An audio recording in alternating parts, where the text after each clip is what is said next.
Uji slump adalah salah satu metode pengujian pada beton untuk menentukan konsistensi atau kecairan dari campuran beton segar.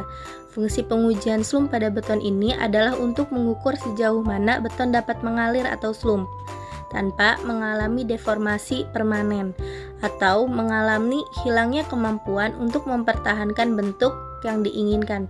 Hasil dari pengujian ini biasanya tentang sejauh mana campuran beton dapat mengalir dan mempertahankan bentuknya.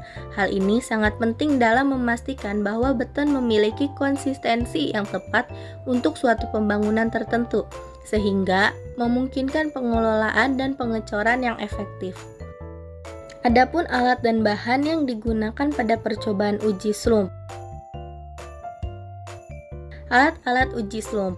1. Cetakan dari logam minimal 1,2 mm berupa kerucut terpancung kon dengan diameter bagian bawah 203 mm, bagian bawah dan atas 102 mm dan tinggi 305 mm. Bagian bawah dan atas cetakan terbuka. 2. Tongkat pemadat dengan diameter 16 mm, panjang 600 mm, ujung dibulatkan, dibuat dari baja yang bersih dan bebas dari karet. 3. Plat logam dengan permukaan yang kokoh, rata dan kedap air. 4. Sendok cekung menyerap air. 5. Mister ukur. Bahan-bahan uji slump: agregat kasar, agregat halus, pasir, kerikil, semen, air, dan bahan tambahan lainnya.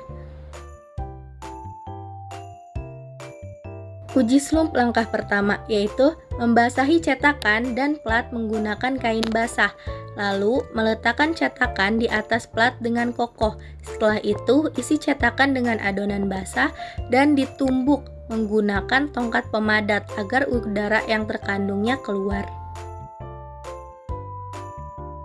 Langkah kedua yaitu isi terus cetakan dengan lapisan kedua sambil ditumbuk dengan menggunakan tongkat pemadat, dan jangan lupa injak cetakan agar tidak bocor dan bergerak ketika sedang diisi dan ditumbuk. Langkah ketiga, isilah cetakan sampai penuh dengan beton segar dalam 3 lapisan. Tiap lapis berisi kira-kira 1/3 isi cetakan. Setiap lapisan ditusuk dengan tongkat pemadat sebanyak 25 tusukan secara merata. Tongkat harus masuk sampai lapisan bagian bawah tiap-tiap lapisan. Pada lapisan pertama, penusukan bagian tepi tongkat dimiringkan sesuai dengan kemiringan cetakan. Langkah keempat, segera setelah selesai penusukan, ratakan permukaan benda uji dengan tongkat, dan semua sisa benda uji yang jatuh di sekitar cetakan harus disingkirkan. Kemudian cetakan diangkat perlahan-lahan tegak lurus ke atas.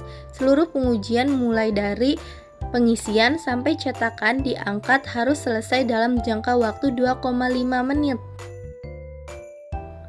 Langkah kelima, kemudian membalikan cetakan dan letakkan secara perlahan-lahan di samping benda uji. Lalu ukurlah slump yang terjadi dengan menentukan perbedaan tinggi cetakan dengan tinggi rata-rata benda uji. Langkah keenam, langkah terakhir yaitu mengukur tegak lurus antara tepi atas cetakan dengan tinggi rata-rata benda uji. Jika adonan basah tidak terlalu hancur, maka siap untuk dicetak. Namun untuk mendapatkan hasil yang lebih tinggi, perlu dilakukan 2 kali pemeriksaan dengan adukan yang sama dan akan mendapatkan hasil rata-ratanya.